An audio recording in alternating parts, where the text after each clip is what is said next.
Hey guys, it's Baron J67 with LV1 Gaming, and I'm coming to you today with another review.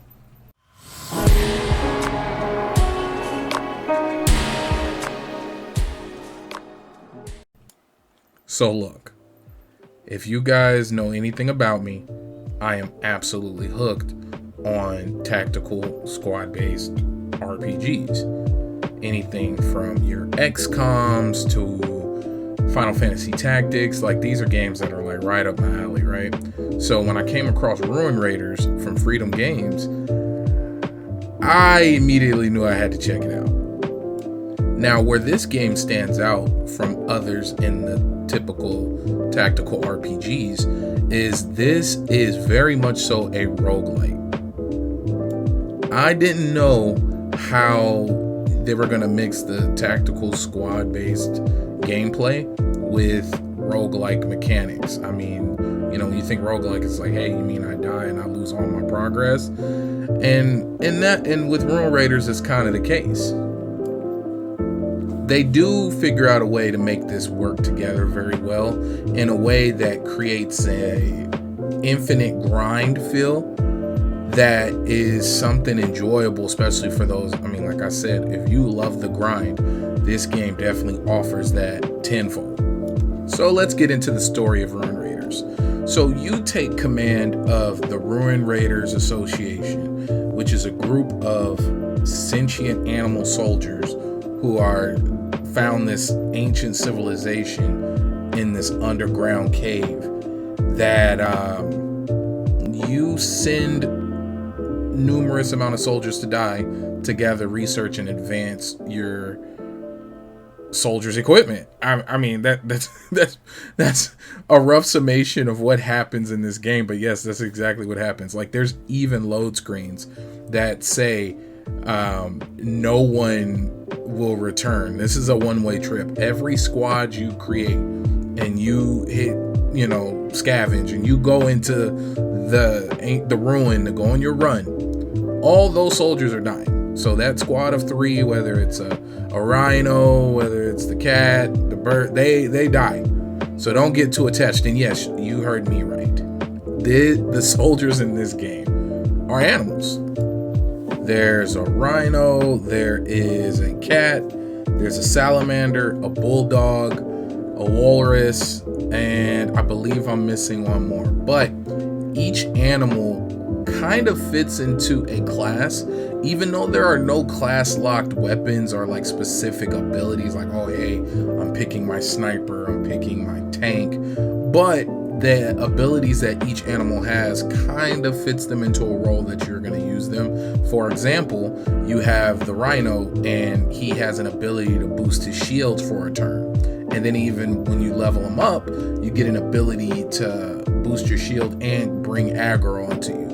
So naturally you want to put your heavy hitting weapons, your shotguns. And speaking of the weapons you come across in this game, they are arm attachments, similar to, just think of Mega Man. Like that's the easiest way to describe it. So yes, Ruin Raiders has Mega Man style animals that are dungeon diving and dying to progress the overall Ruin Raiders Association. Now, it is sad as that sounds, it's actually a lot of fun to partake in. Like I said, I really enjoy tactical turn-based RPGs, and you get plenty of it. So you dive into the dungeon. It's each room is a randomly generated room. You may go in and it may be a treasure chest. You may go in and it's a 6-man or 6-monster army or robots trying to stop you, and you have to begin the battle. But every room isn't a battle. Every room doesn't have any items, and it's all procedurally generated. So you'll come across a few rooms where there's absolutely nothing there, and it kind of just fits in with the aesthetic of the level.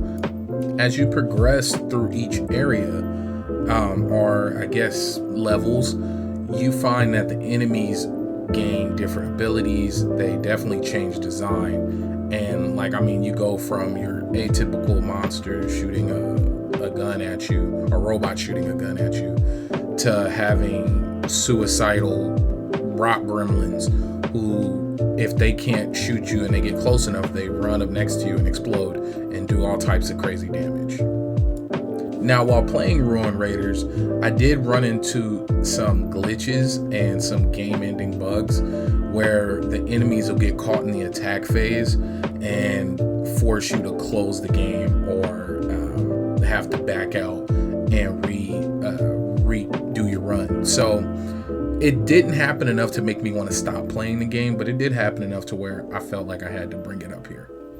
Now, my only major gripe with the game is the roguelike aspect and how it's utilized sometimes.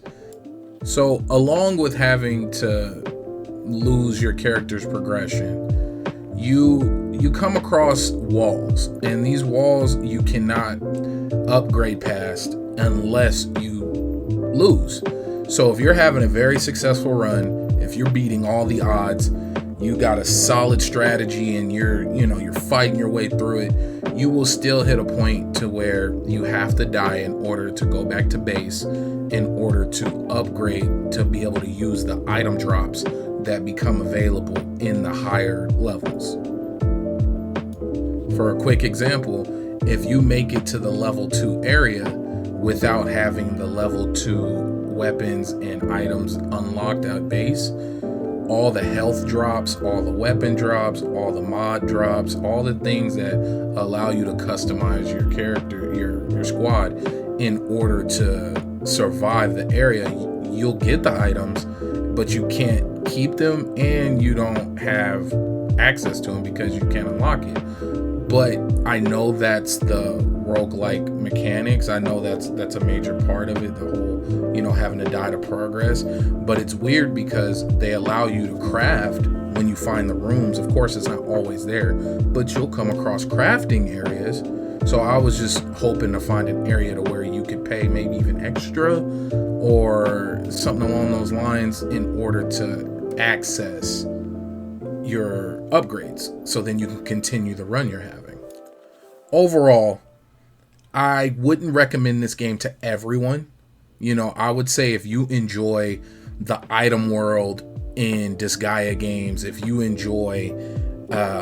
truly enjoy the grind, I would say catch this one on a sale. Make sure to pick it up and give it a try. It has some fun mechanics, but I rated this game overall a 6.5 out of 10. Thank you again to Freedom Games for providing the review code, and make sure to get all your news and gaming reviews from LV1 Gaming